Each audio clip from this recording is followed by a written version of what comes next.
Coming up on Locked On NBA Daily, we go inside the toxic relationship between Giannis and the Bucks and whether or not the Bucks cost themselves by not trading Giannis during the season. Meanwhile, it was a fun one between the Knicks and the Hawks last night, but we get this matchup again in the playoffs. And finally, the Bulls make some major changes as they try to turn their team around. Locked On NBA Daily starts now.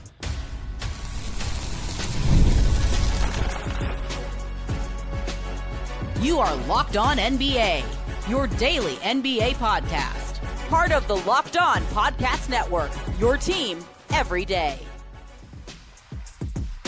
Hello and welcome back to Locked On NBA Daily. I'm Wes Goldberg here with Moore and Haize. Today's episode is brought to you by Game Time. Download the Game Time app, create an account, use the code LOCKEDON for $20 off your first purchase. Got a jam-packed show for you today. We're talking about a fun one between the Knicks and the Hawks with some important playoff implications. Plus, we're going to talk about how the Bulls can turn their team around under a new front office. But we got to start, guys, with the latest on Giannis. Shams' piece this morning detailing the season-long conflict between Giannis and the Milwaukee Bucks. And it sounds like that relationship soured a long time ago. One source told Shams, quote, "This is as toxic of a team situation as any in the league. They waited until the very end on Giannis, and now everyone knows," end quote. They reportedly turned down multiple deals for Giannis before the trade deadline, including one from the Miami Heat that included Kel'el Ware, Tyler Hero, and multiple picks and swaps. Now, people are wondering if the Bucks can get as good of a deal with all of this information now being out there, plus another late season Giannis injury, and the fact that he's going into the final year of his contract is going to be up for an extension. Matt, how badly did the Bucks screw this up? I don't think they did. I think I've checked in with Bucks fans throughout this entire process to be like, how do you feel about all this? And their response has been consistently, I don't care. I want Giannis to stay. I don't care if there is any hope. Let's try and make it work. And so they kept trying to make it work. A lot of this is also, there are consequences of actions that were good decisions that you don't know. Like that to me is kind of the lesson here is like they got Drew Holiday and they gave a bunch of picks to get Drew Holiday and they won a title. Worth it. Okay. They traded a bunch of picks to get Damian Lillard. Worth it. Like you can't say Damian Lillard wasn't worth it. He was worth it. Okay. Hiring Adrian Griffin. Well, that's the coach that Giannis wanted. Every report has indicated that's the coach that Giannis wanted was Adrian Griffin. He was terrible. So they fired him. But the problem is they fired him at a point in the season where you've got to be able to shift immediately. And the only guy that was around in their organization was Doc Rivers. Like that's one bad decision that was not your fault. Adrian Griffin leads to another bad decision that was your fault in Doc Rivers. You got to trade Chris Middleton because he's not available. He's getting older. That happens. You trade him for Kyle Kuzma. Right? It's good decision leads to bad results over and over and over again. So I don't necessarily blame them. And as far as the Giannis stuff goes, the whole thing here is, as much as this story paints that, well, he told him he wanted to be traded. He thought it was time, blah, blah, blah. He still hasn't forced the issue. That's why they haven't done it. He hasn't forced the issue. If he forced the issue, he'd be gone. But he decided not to because he doesn't want to deal with the blowback on it, Haize. Here's the thing. I hear everything that you're saying, Matt, but the fact of the matter is all those moves that you just mentioned were all built around trying to put a team around Giannis because they knew the pressure that they were under to need to be competitive so Giannis would want to stay. So to say that they were good decisions, I'm a result-based guy. They weren't good decisions because they didn't work out. That's just the reality of it. They didn't work out. Every decision that you made took away more assets for your future, which is cool to a degree. And now you're left sitting in this situation where you have nothing left. You've run out of the runway to prove this team enough to get Giannis to want to stay. We all saw it coming. So, yes, you took your – and I want to be clear. There's something that you have to give to a front office that continually tries because not a lot of front offices do try and always put their best foot forward to try to do something. But the results are the results. Nothing worked. You just listed a bunch of stuff that to say that those are good moves, but they didn't work out. To me, the result matters in this. The intention only gets you so far. The result was they didn't work. So no, they didn't work. So they weren't good moves in my personal opinion. And this is why I've been such a stickler during this season when we've been talking about like the Bucks are handling it right now. They're thinking about their future. Them not not letting Giannis come back and prioritizing their draft position, that's right for the Milwaukee Bucks future. That's the best decision for their future. And it gives them a young asset in a deep draft because Giannis is going to be out of there. So, again, my personal opinion is it didn't work out. They didn't make good decisions because this is the result. This is where it left them at. The Nike bonus changes this dynamic, though, man. You can't do that. You can't. Fair. Number one,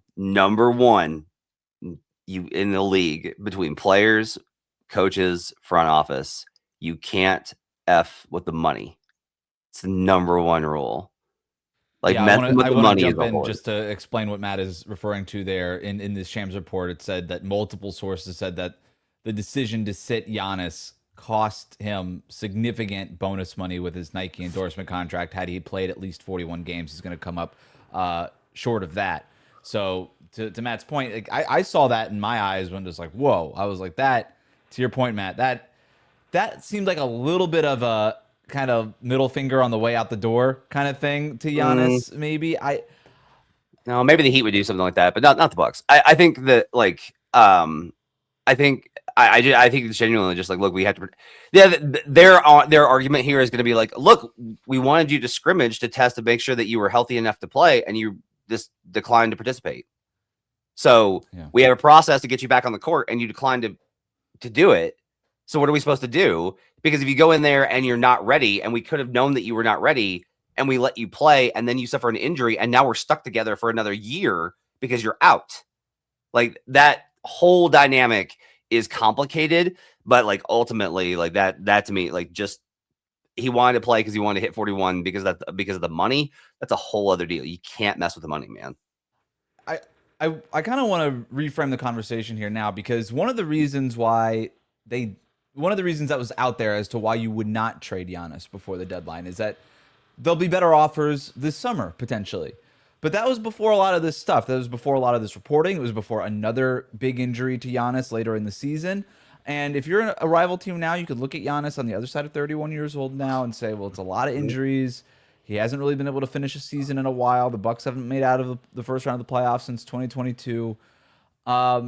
Haize, again, you go into the summer now that all of this information is out there. Does that maybe change some of the potential trade packages that could be out there? Can they realistically, they being the Bucks, expect better offers the way that maybe they expected them before the trade deadline? I mean, if a bidding war really does start, maybe you can get close. I do think, like, with it being expiring now and another year off the deal, another season that finished with injuries, going to play less than 40 games this season. Like, I think teams would be crazy to have the exact same offer. Like, reportedly, your team offered what, Tyler Hero, Khalil Ware, and multiple first-round picks. Maybe get one less first-round pick if you still want Khalil Ware or something like that. I do think the offers are going to be a little bit less, but he's still Giannis. There's still going to be, teams are still going to have to offer something of regard, because it is still Giannis, and there are going to be multiple teams that are after Giannis. You see what he's doing, right, Haize? You see what he's doing. Yeah, for sure, absolutely. We know what Wes. Oh man, oh no, he's over 31. You know, can't give up Jaime Jaquez. Too valuable. Can't give up Nikola Jovic. They never learn, Haize. Heat fans went through this entire thing. Did the same thing with Lillard. Oh, he's over 30 and blah. Same thing. They never learn, man. Maybe it doesn't take all the first round picks. Maybe you can keep a first round. That's all I'm saying. Why would you trade? Listen. We know theft is very high in Miami, and that includes the ownership. They're trying to steal players away as cheap as possible. Everybody's rhyming and stealing in Miami. So much scamming going on in Miami, man. That's how we roll. Matt, how do you think all of this impacts the Giannis trade market this summer, though? All of this reporting, everything that's sort of happened since the trade deadline, if at all? It does help the teams trying to get him because it hurts leverage. That's the thing, is it hurts leverage. Now their leverage was already going to be compromised. This is kind of the flip side to, like, people can trade more this summer is, but they also know, like, your time's up. You no longer have that. Well, we'll just keep him. It no longer has that sense of urgency. Like, they know, like, look, you have to move him by the end. Like, you have to move him by July 15th. This has to be done. And realistically, most teams are going to be like, you have to get us this deal done by July 1st. Because we have to reshape the roster around Giannis in free agency. So, like, you have, and honestly, if we're being honest, you got to get it done even sooner than that. Like, this deal got to get done in early June, laid out framework. Like, during the finals, I would bet, I won't guarantee, but I would bet you're going to hear Giannis stuff during the finals because they got to work it out during the finals so that they can then negotiate with agents in the tampering period that no one adheres to from the middle of June through the draft, and then reshape the roster around it wherever he goes. So expect the talk with Giannis to start at least by early June. The Knicks were a buzzer beater away from losing to the Hawks last night, but did that game reveal a potential path for the Hawks to make a run in the playoffs? We're going to talk about that next. Today's episode is brought to you by Indeed. Workplace chaos, deadline stacking up, inbox overflowing, and the one position you still have to fill sitting open. When the pressure's on and you need the right hire, this is a job for sponsored jobs. Indeed Sponsored Jobs helps you reach the people who actually fit what you're looking for, the skills, experience, and location, so you're not just hoping that the right candidate stumbles across your post. And here's the stat that says it all. In the minute that I'll be talking to you, companies like yours will make 27 hires on Indeed according to Indeed data worldwide. So if you're hiring, spend less time searching and more time interviewing candidates who check all of your boxes with Indeed Sponsored Jobs. Spend less time searching and more time actually interviewing the candidates who check all of your boxes. Less stress, less time, more results. When you need the right person to cut through the chaos, this is a job for Indeed Sponsored Jobs. And listeners of this show will get a $75 sponsored job credit to get your job the premium status it deserves at Indeed.com/podcast. Just go to Indeed.com/podcast right now and support our show by saying that you heard about Indeed on Locked On NBA.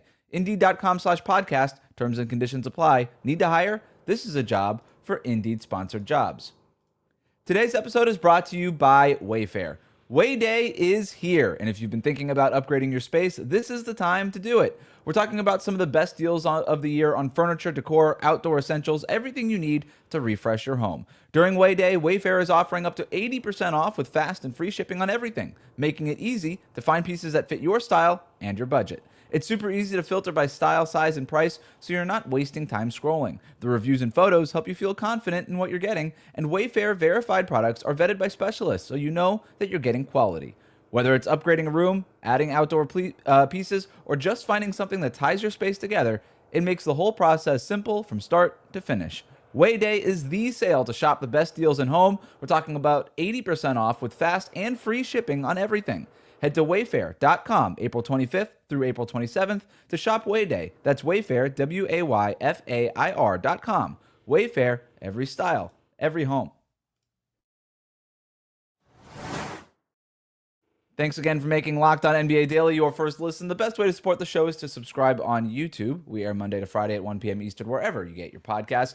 Let's talk about a fun game between the Knicks and the Hawks last night with some important playoff implications. The Knicks got the win after CJ McCollum's half-court potential winner came just a second after the buzzer. Still, the Hawks have been playing well. They're up to 5th place in the Eastern Conference. The Knicks have won 3 in a row. They're up to 3rd as of this afternoon, 1 game up on the Cavs. Last night, the two-man game between Jalen Brunson and Karl-Anthony Towns really stood out. Here's more from Locked On Knicks. Towns, it was Cat with at least, maybe he finished more, but at least 14 points in the third quarter, carrying the Knicks after they had like just a weird first half where the shot making was great and they did so much right, but were plagued by turnovers, offensive rebounds, an ice cold Jalen Brunson and Josh Hart disinterested in looking at the basket. Cat dragged them back in the third quarter, and as he's done so many times after a frankly like terrible game by his standards, Jalen Brunson drags them back from the brink in the fourth quarter. Ariel, I'm curious your thoughts on the two-man game that the Atlanta Hawks kind of let the Knicks get to whenever they wanted,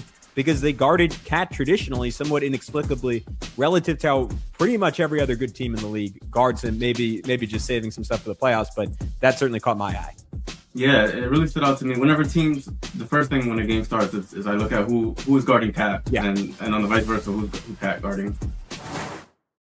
So this could be the first-round matchup in the East. It wouldn't be right now, but based on the standings, it very well could be. Haize, what did we learn from last night's game if this is a matchup in the playoffs?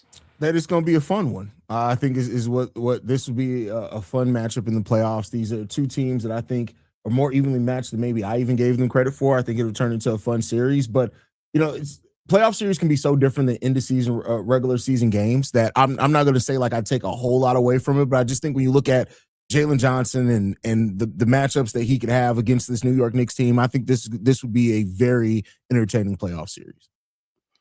I'm a little bit still worried about like the guard play for Atlanta. I just don't know if they have enough guard scoring. I was really impressed with Jalen Johnson last night. Nick started blitzing him late in that game, and it was difficult for him, but he found plays. Like he had a really sweet pass to Dyson Daniels underneath the basket for a great little scoop reverse layup. It was great. So I was impressed, and he actually was like able to create a shot in a situation where he was being really bodied. He missed it, but he was able to create the shot that he needed, right? So you need those kind of reps. But I worry that there's not enough guard play for them to be able to attack downhill versus Brunson and Cat. It's not about like how you guard the Knicks. They're a really good offense, but the question is, how do you attack them? If you can expose them, then they get questioning things. You have to be able to take advantage of Brunson, Towns, and pick and roll, and I'm not sure that they have the weapons to be able to do so. So I'm still a little skeptical on Atlanta, but I'm becoming more and more intrigued by the way that they're making all their pieces fit together. They do seem to me to be one guard short, not Trae Young, just like another guard. They would actually do really well with like a DeJounte Murray right now. That would be, if they had DeJounte Murray right now, I'd be like, all right, I'm in. Like I'm good to go here. You brought that up before, and I laughed last night because I started thinking the same thing. I was like, boy, they could really use a guy like DeJounte Murray. Yep. To your point, like the guard play wasn't very good for them down the stretch, and Jalen Brunson took over down the stretch, and that kind of was indicative of the difference between these two teams. Like this is the big thing. It's like Brunson is. This is why I'm so high on the Knicks in the playoffs. I don't like their roster construct. I don't think their chemistry is great. I don't like Brunson's dribble grift stuff. All of that. I don't like it.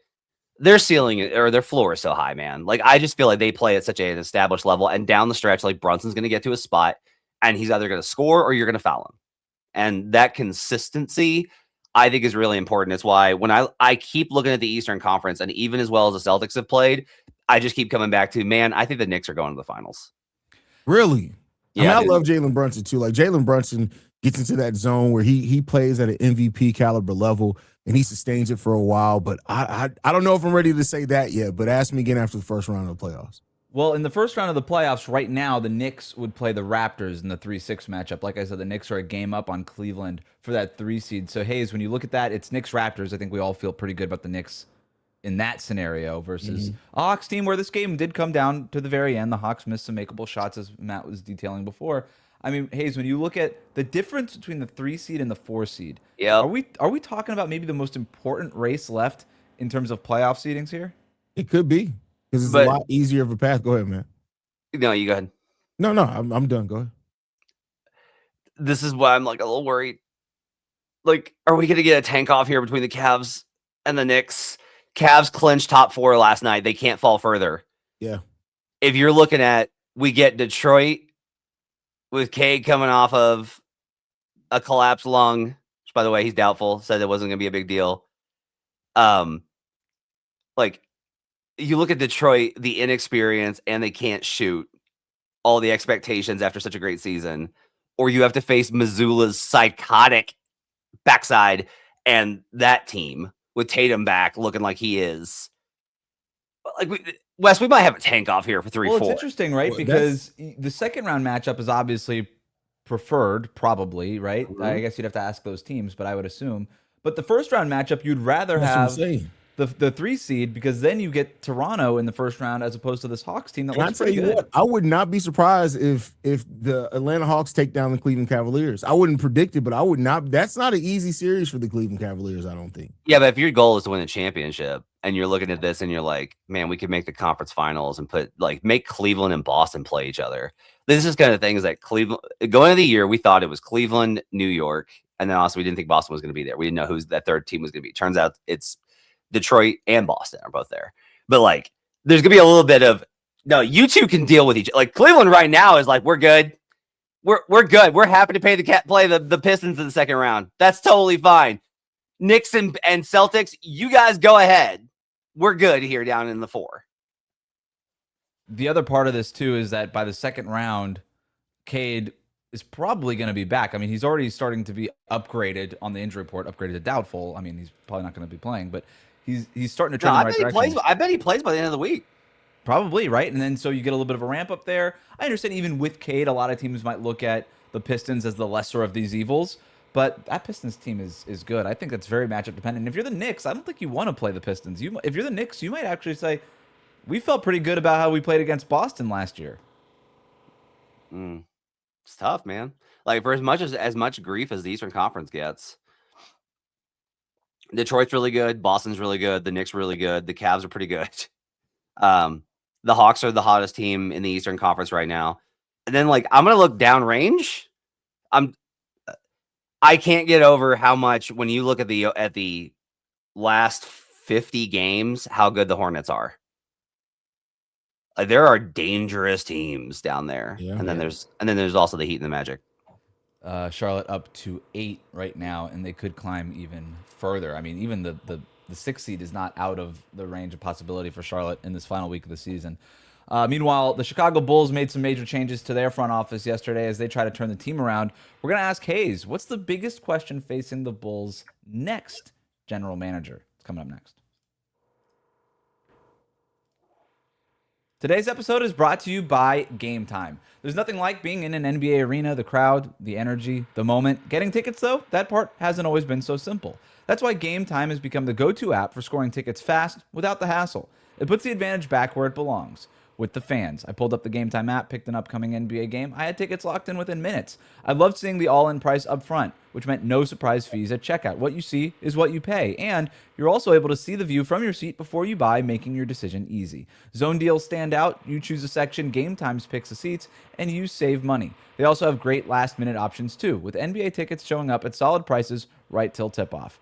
Everything feels quick, intuitive, and stress-free from start to finish. So take the guesswork out of buying NBA tickets with Game Time. Download the Game Time app, create an account, and use the code LOCKEDON for $20 off your first purchase. That's code LOCKEDON, LOCKEDON, for $20 off. Download the Game Time app today, and remember, it's gametime.co, not gametime.com. Thanks for making Locked On NBA Daily part of your daily routine and making the Locked On Podcast Network your first listen. The Locked On Podcast Network is a show for every team. Check out Locked On Bucks, Locked On Knicks, Locked On Hawks, and Locked On Bulls for more on today's top stories. We're going to end the show today in Chicago, where the Bulls announced on Monday that they have fired Executive Vice President of Basketball Operations Arturas Karnisovas and GM Mark Eversley. Haize, what happens now? Hope begins again. Life can start anew. No, I mean, the thing is Bulls fans are some of the most optimistic fans if you just give them a glimmer of hope. And the fact that Bulls fans have been so against AK shows how much of that hope was ripped away. So I think what has to start here is you have to get somebody that instills hope back in the Bulls. I don't think that it has to necessarily be a big name. I've heard the Bob Myers, the Masai Ujiri, all that type of stuff. It doesn't necessarily have to be one of those level guys, but it just has to be someone that you can trust the vision in. So I think the first thing that ownership and the Risers have to do is cast a wide net, really do an interview for who has the best vision of what they want to do with this team, with the assets or whatever else. Hire that guy and then actually let the basketball people make the basketball decisions. I've already heard some concerning things in regards to like they want Billy Donovan to stay on regardless of who the new president is. Not to say that it's against Billy Donovan, but I think you have to hire somebody and let them do what they want to do. You have to trust their vision for this team. So I think the first thing, ownership kind of has to get out their way after they identify the right guy to hire. Well, you're going to love that I've heard that Billy Donovan will have a big say in who the next GM is. I saw that I saw that too, that he will advise if asked, which yeah. I'm just happy. Look, it's funny. It is funny how different people can experience fandom because the Bulls fans I know are the most pessimistic, self-team hating. Absolutely nothing will ever go right. Reisdorf is the devil. No matter what they do, it's wrong. Fans I know. But they were all ecstatic at this move yesterday. I'm happy for Bulls fans because it's just good to have these periods where you get to feel like you're starting fresh, especially combined with the fact that they are tearing down the roster. That it's like, all right, we're going young. We're adding a new GM. It's a true rebuild. And that's really what they needed for 25 years. So you've done it twice, though, Matt, in 25 years. I'm trying to think if you really have, because it's like, okay, you had the Rose era with Joe Kim, right? Mm-hmm. And then Rose goes down. And then you had the Joe Kim Jimmy era. And then you kind of shifted from that to the DeRozan Levine era. You're skipping when we traded Jimmy Butler and we'll traded Rose, traded Jimmy the next year, had 7 straight years of drafting 7 overall at tanking, never moving into the top 5. Like they've tried, we just haven't been good at it. We haven't been good at rebuilding. Fair enough. It never felt to me like they were like tanking. They weren't like Utah tanking. They were just they're not tanking as we know it now. Traditional tanking. Yeah. Traditional tanking. Yeah. So like, I mean, I'm happy for Bulls fans. We'll see who they wind up getting. It's an interesting position that they're in. Of course, everything hinges on the lottery. Well, besides the lottery, right? Because that's I think the most obvious thing. Haize, what is the next big task? The biggest question that whoever the next general manager of the Chicago Bulls is, who that person, what's the biggest question that person needs to answer? Have a vision for the roster. What is your vision? Like, I know you said other than the draft, but like we have most cap space in the league this year, 15 million more than any other team. We have another $20 million trade exception. We're 115 million below the luxury tax line, which we don't cross. And you have 6 or 7 open roster spots. Like, this is the opportunity to really kind of put your imprint on the direction that you want the team to go. And so I think that you just have to have that. You have to show the vision, and that's the first step. Is there an appetite in Chicago, Haize, for that 3, 4, 5 year rebuild process where you take all of that cap space and use it to acquire distressed assets with the pick? Like, you know, we'll take your Michael Porter Jr. plus a first round pick. We're gonna load up on draft picks by taking your unwanted salary, or is it more of, hey, let's hit on this pick, hopefully that lands somewhere good in the draft?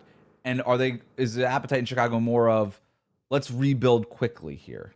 I don't think 3 or 4 years. I think you can get Bulls fans on board for 2 years of it. And I think the main reasons is you have Modest, you have Giddey, you have your top 10 pick this year. You still have Noah Essengay, a lottery pick of last year. As long as those guys are showing progress, Bulls fans will understand if you're stacking assets. But you got to see progress from those guys. But I don't think longer than 1 or 2 years before Bulls fans are like rioting again.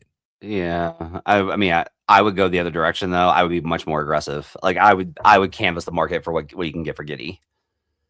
Like I really would. I would canvass the market to see what you can get for Giddey. Oh, he's still young. Yeah, but he's going to exit when you get, like, if you get a good draft pick, right? Trade Giddey for picks. Use whatever you have to attach to Patrick Williams to get him out. Clear house the way that Presti did. Like that's the to me is always the dream, is what Presti did with the Sonics. Yeah, but I think the difference what Presti did there is that the Bulls already have young players that are worth investing in, regardless of what level those players are. That they already have some of those guys in house. Now, I don't like the Giddey thing. I don't think that happens if Billy Donovan stays on, because Billy Donovan and his love of having a point guard that can run the system. If Billy is staying on, there's no way that they're moving Giddey. I agree, but like that's another reason why probably not keeping Billy is the best move. Like I think, it sucks that Donovan didn't get the head coaching job. Shout out to Michael Malone. Congrats to him for getting to coach at the same university where his daughter plays volleyball, by the way. She's a standout, by the way. But I would just go much further in what I think all fans really want when they're in this spot. They're not in competing for a championship. What they really want to start off with is they want like 4 young guys that are all exciting. And even if they're bad, they can watch that growth and development. And I just think that you got to get to that point first, which is difficult, but I think that's what they need to aim for. To Haize's point, I guess you already have one of those guys in Modest, Bazelis, maybe Noah Essengay is one of those guys. And the Giddey part is, I think, a really interesting part of this. But if you're a rival team and you're interested in Giddey, it doesn't help. It doesn't hurt to give whoever's in charge of Chicago next a phone call, I guess. But we'll see what happens in Chicago with the Bulls. But if you like what you heard today, subscribe to Locked On NBA Daily wherever you get your podcasts, including on YouTube. Thank you to Matt and Haize for their expertise every day. Thank you for making the Locked On Podcast Network your first listen. We'll see you right back here tomorrow on Locked On NBA Daily.